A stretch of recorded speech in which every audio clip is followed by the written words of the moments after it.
Welcome, traveler, to the site of the legendary Battle of Marathon. It's truly incredible that such a small place would have such tremendous significance. But then again, even the tiniest pebble can send ripples through the water. Marathon was the location of one of the greatest battles in Greek history. It was here where Athenians made a stand against the might of an imposing Persian fleet. Your visit will take you through the causes of the conflict, the battle itself, and its far-reaching consequences. I will see you again once you're through. Farewell for now.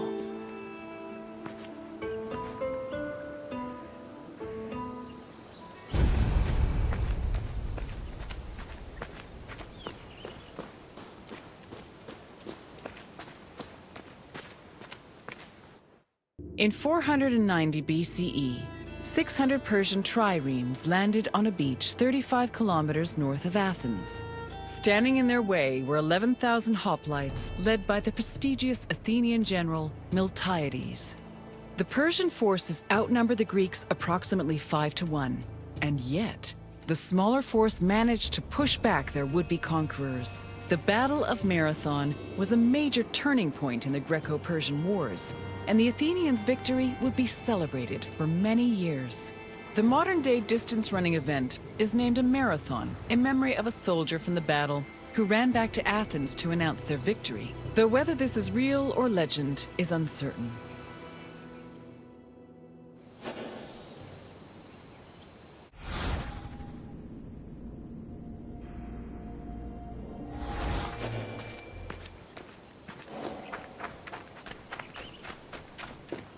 The Persians wanted to invade Greece in part due to its rich silver mines.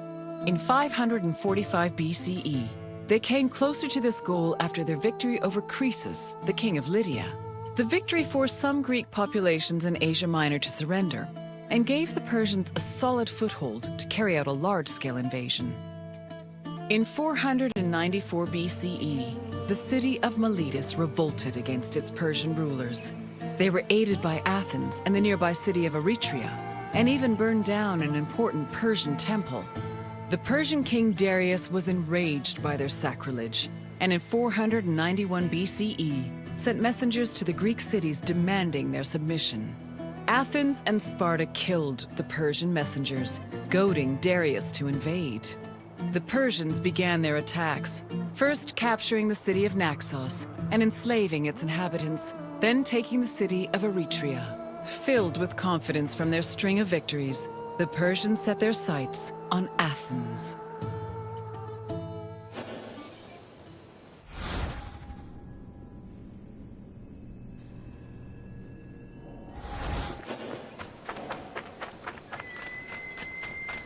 The Greeks were surprised by the ferocity of the Persian attacks. Seeking aid against the upcoming invasion, Athens was forced to appeal to other cities for help. In a surprising move, they asked for aid from Sparta, known for having the strongest army in Greece. The Spartans agreed to the request, but they were unable to send reinforcements in time due to the religious feast of Apollo Karneos, which forbade them from leaving their city until the next full moon. The only extra help Athens managed to acquire was from the small Boeotian city of Plataea, which sent an additional 1,000 hoplites. This was the first time in Greek history that their entire civilization was under attack from an external invader. Despite sharing the same language and same religion, Greek city-states had often warred amongst themselves. The Persian invasion was the first time they realized the necessity of collective action to ensure their survival.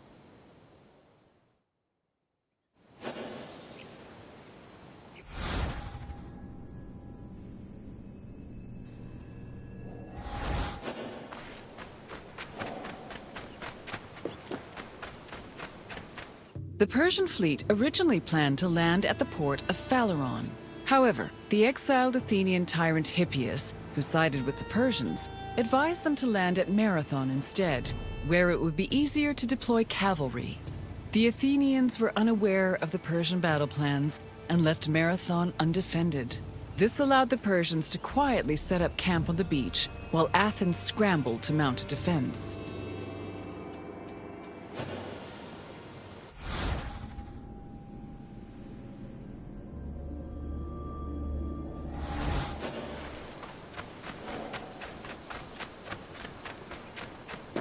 The Persians' overwhelming numerical superiority forced the Athenians to get creative with their defensive strategy.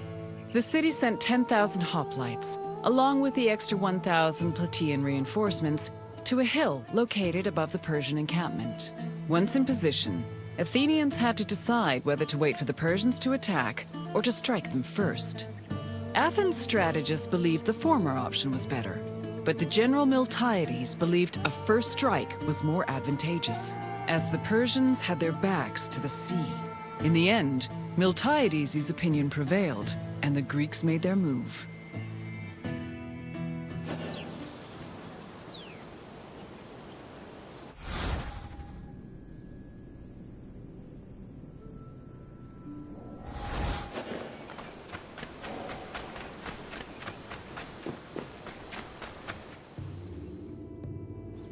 According to Herodotus, the Greek forces charged at the Persians without archers or cavalry. The Persians were unprepared for what they saw as an act of madness. While they were able to hold the Greeks back at first, they were eventually pushed back to their ships and forced to retreat.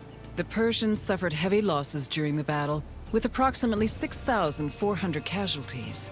The Athenians, on the other hand, only lost 192 soldiers.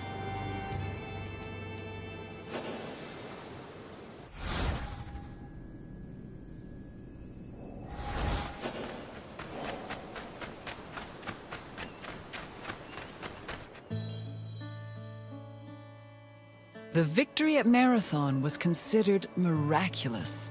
The Greeks attributed this miracle to the appearance of legendary heroes who they allegedly saw return from the dead to fight at their side in defense of the city. For example, several Athenians swore they saw the mythical king Theseus take up arms at Marathon, a scene which would later be depicted in Athens' Agora. Similarly, some hoplites attested that Heracles appeared at Marathon, clad in his lion's skin and wielding a club.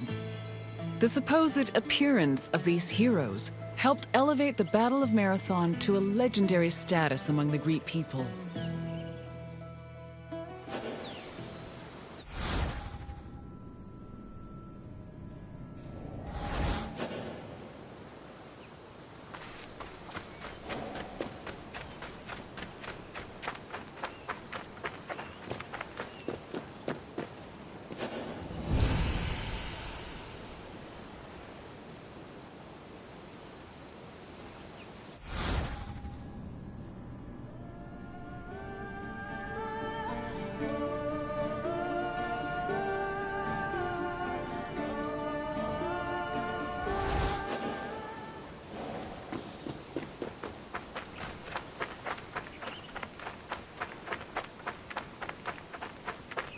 After the Persians fled Marathon, they tried to invade Athens by way of the Bay of Phaleron. However, this gave the Athenians time to return to their city and mount a proper defense. Fearing further losses, the admiral of the Persian fleet called off their attack, and the Persians returned to their empire. Darius was furious at the campaign's failure and decided to seek vengeance in a retaliatory expedition from both land and sea. Meanwhile, Sparta begrudgingly congratulated Athens on their victory.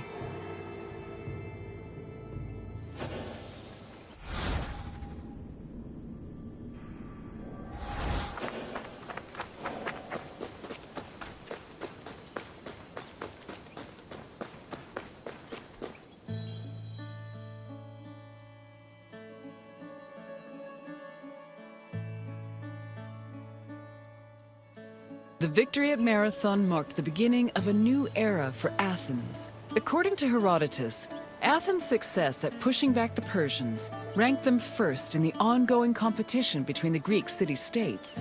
The Athenians immortalized their prestige by erecting monuments in both their own city and in Delphi. The Battle of Marathon was also perceived as a blow against tyranny.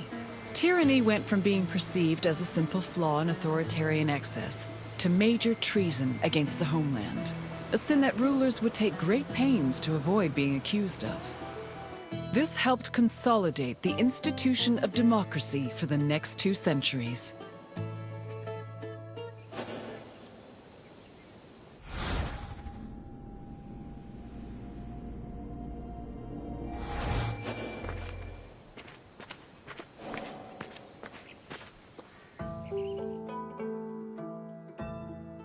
I hope you enjoyed this look into the famous Battle of Marathon. It was not only a major turning point in the history of Athens, but also for all of Greece. Its repercussions would be felt for many years to come. Is there anything else you'd like to do? Of course. Let's start with a simple question. Which Athenian general led the Greek forces at Marathon?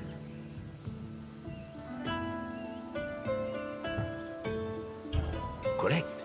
Miltiades led the forces at Marathon, and it was his strategy that helped the Greeks push the Persians back. Time for another question. Which Greek city revolted against the Persians in 494 BCE?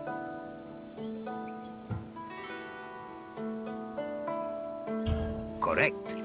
Miletus revolted against Persian rule, with support from both Athens and Eretria. One more question.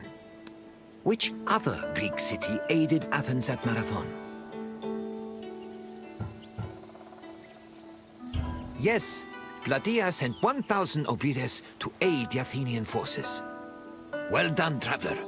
You have learned much.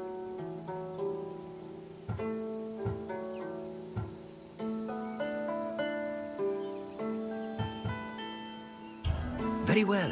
Follow me closely, traveler.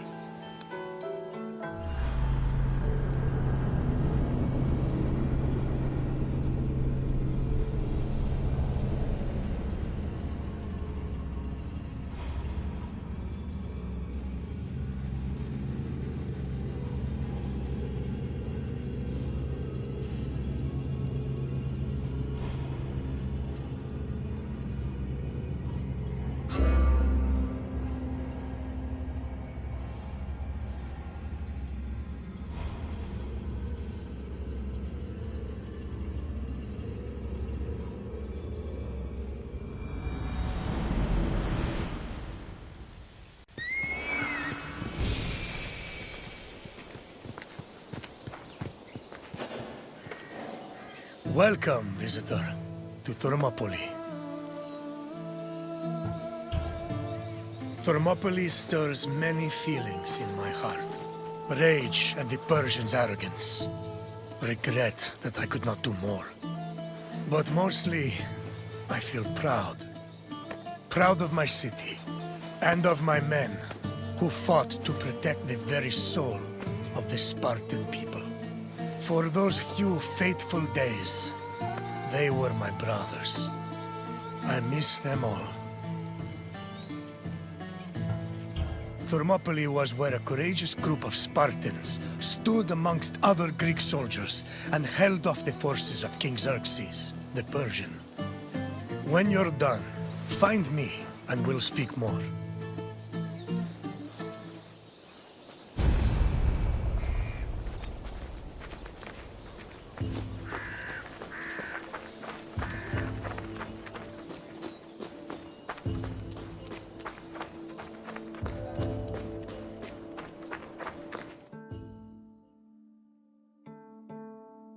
The Persian king Darius's cries of rage echoed for years after his humiliating defeat at Marathon.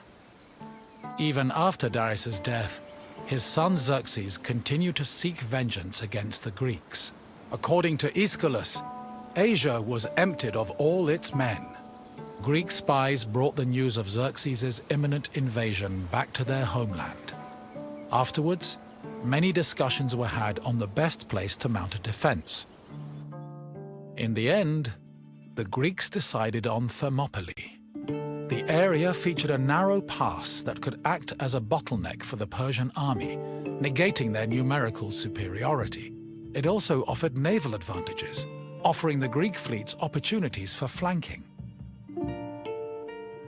5,000 Peloponnesian Greeks set up at a fort near the entrance of the narrow passage, otherwise known as the Hot Gates. Leading them was Leonidas, a Spartan king who prided himself on supposedly being a direct descendant of Heracles. Leonidas was accompanied by several elite soldiers who together made up the famous 300 Spartans.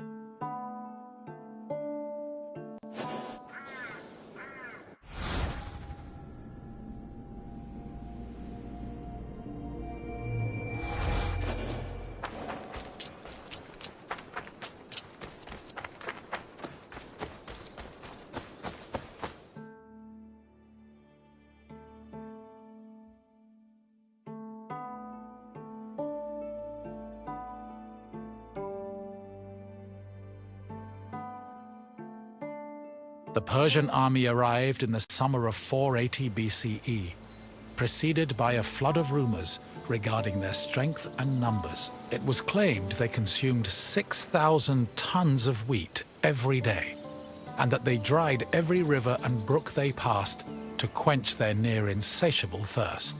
During their march to Thermopylae, the Persians faced no opposition, and in fact increased their numbers further by recruiting more soldiers from other Greek cities and places like Thrace. According to Herodotus, the last count of the Persian fleet was numbered at 1,207 boats, mounted by approximately 240,000 men. He estimates the land army, meanwhile, was made up of more than 1 million men. The Greek forces at Thermopylae were heavily outnumbered.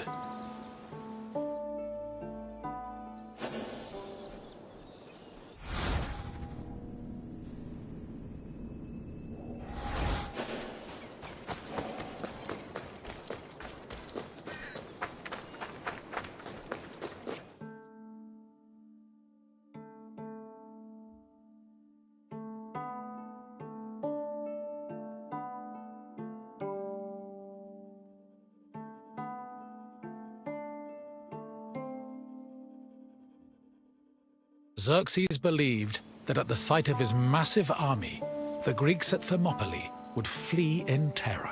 Instead, they deliberated. The majority of the Peloponnesians wanted to engage the Persians on the Isthmus of Corinth. Leonidas, meanwhile, believed it was wiser to stay put in Thermopylae. While the Greek forces debated, a Persian horseman was sent to spy on the enemy.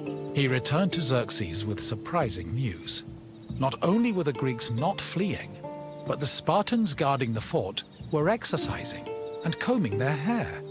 A far cry from the fearful soldiers Xerxes expected. To increase the pressure on the Greeks, Xerxes waited 4 more days, then attacked on the 5th. The Persians faced heavy resistance and suffered many losses, and Herodotus says Xerxes leaped 3 times from his chair, seized with fear for his army. The following day proved to be just as difficult for the Persian forces, and the Greeks continued to stand their ground.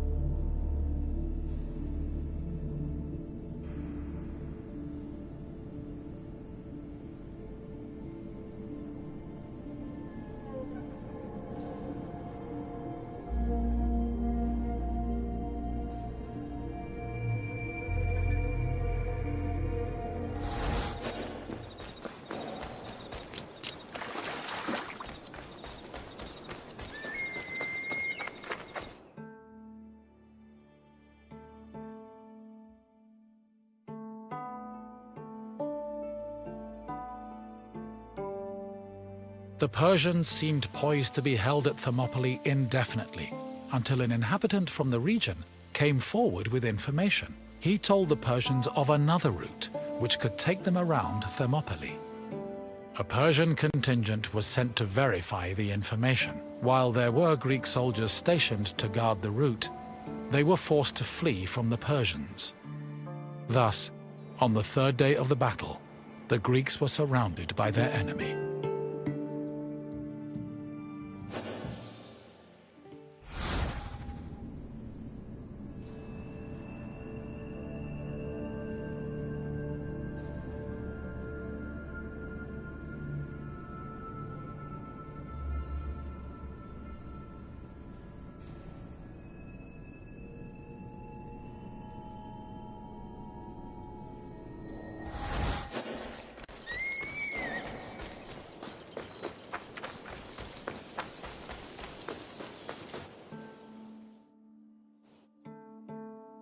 With the Persians both in front of and behind them, the Greek forces at Thermopylae realized they had two choices: flee to live another day, or stand and fight till their last breath. Most of the Greeks chose the former option, but some stayed, including Leonidas and his 300 Spartans. For the Spartans, dying a glorious death was one of the highest honors they could achieve. The few members of Leonidas's Spartans who did not participate in the last stand at Thermopylae felt that they had missed an opportunity for honor and either committed suicide or continued living under the mockery and disgust of their fellow citizens. The Spartans' last stand was not only for glory, though. Had they not held off the Persians, the Greeks' retreating forces would probably have been cut down by enemy horsemen.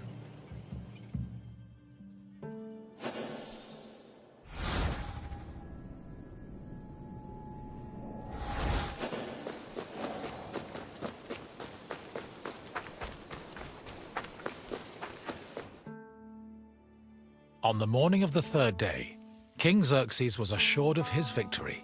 However, that victory did not come easy. King Leonidas himself fell in battle, and a furious fight broke out around his body. The Spartans fought to the last man, and when they had all been slain, Leonidas's body was brought before Xerxes. According to Herodotus, Persians usually honored the most courageous warriors, even if they were enemies. However, Xerxes was so consumed by rage at the Spartans' resistance that instead he cut off Leonidas's head and ordered it impaled on a stake.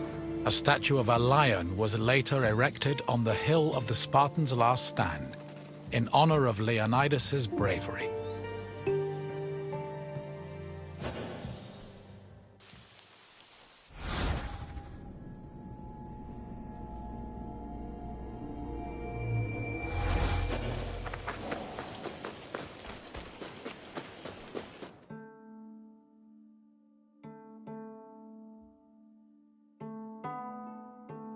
Though they were victorious, the Battle of Thermopylae shook the morale of the Persian army.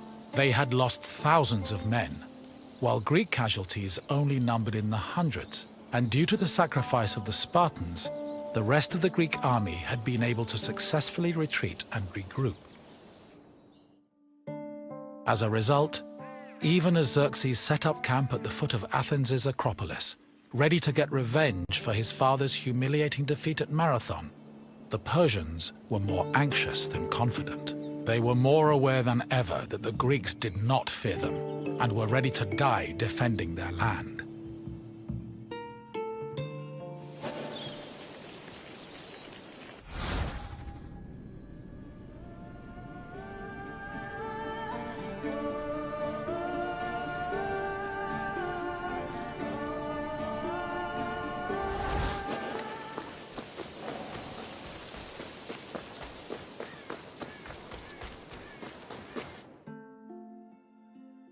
In the end, the Battle of Thermopylae was still a loss for the Greeks. However, the battle gave the Greeks a boost in morale that carried them all the way to their decisive victory over the Persians in the Battle of Plataea in 479 BCE. With the war against the Persians finally won, the Greeks were able to honor the sacrifice of Leonidas and his Spartans with memorials and poems, forever solidifying the glory of Sparta's military prowess. The newfound respect for Sparta was noteworthy, because before the war, the city was seen as no more than a bully who forced itself into the affairs of others. Thermopylae changed opinions of Sparta for the better, and gave them a legitimate claim to be one of Greece's most powerful and influential cities.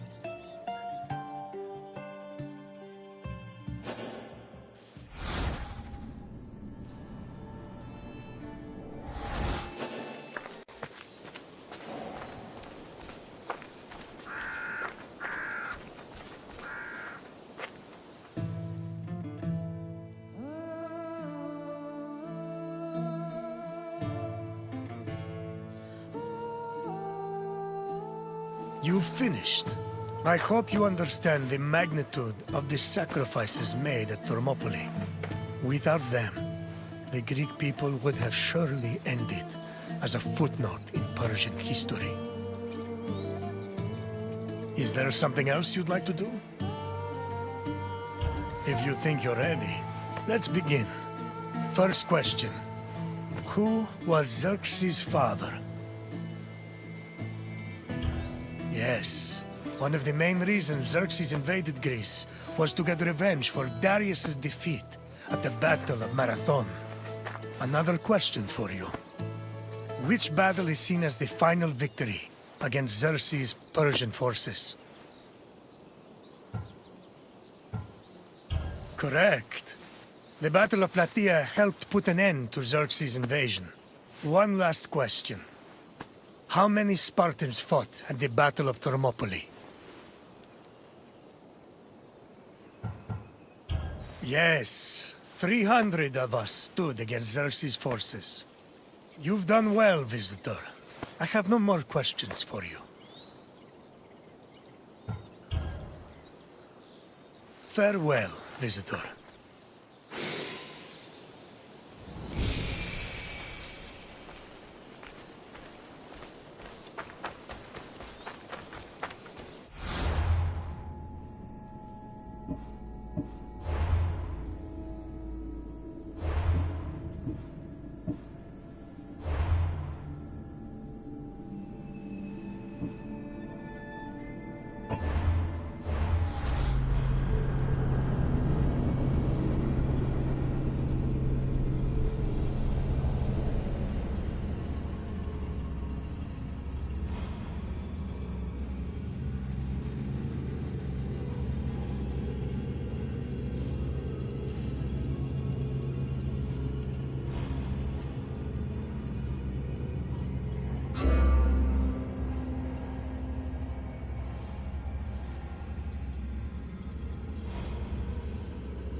Welcome to Laconia, visitor. You're here to learn about Spartan society, yes? Then I won't stop you. Sparta is a glorious place, and you should feel honored to be here. Honored, and perhaps somewhat frightened. Sparta had a unique hierarchy, especially compared to the rest of Greece. Everyone had their place, and you will soon learn what those places were. I will find you again once your visit has ended. Until then, visitor.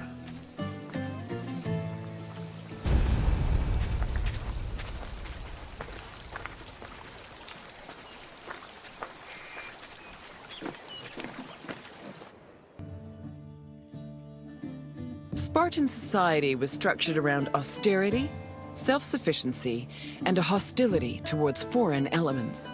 It was divided into 3 social classes: citizens, perioikoi, and helots.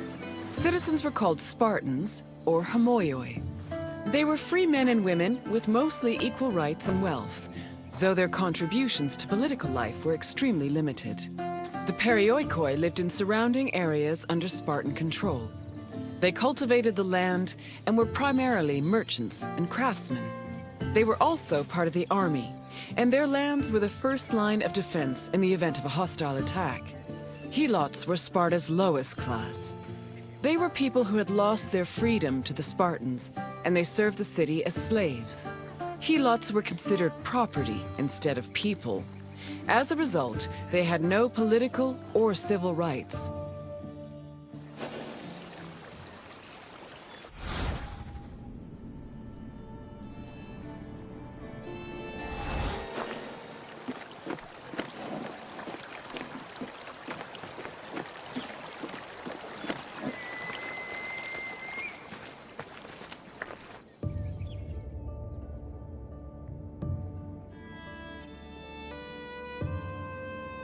Helots made up the majority of Sparta's population. According to Polydeuces, they lingered between slavery and freedom. 2 elements made Helots differ from other slaves. They were allowed to form their own families, and they were publicly owned by the city of Sparta instead of private citizens. Because Helots were deemed public property, they could not be sold as merchandise. They mostly worked to cultivate the land, but also fought in wars alongside the Spartans. While they gave the fruits of their labor to Sparta, they also kept a fair part of it for themselves. This practice allowed some Helots to make enough money to buy their own freedom. Alternatively, if a Helot served the state well enough in military campaigns, they could also be granted civil rights.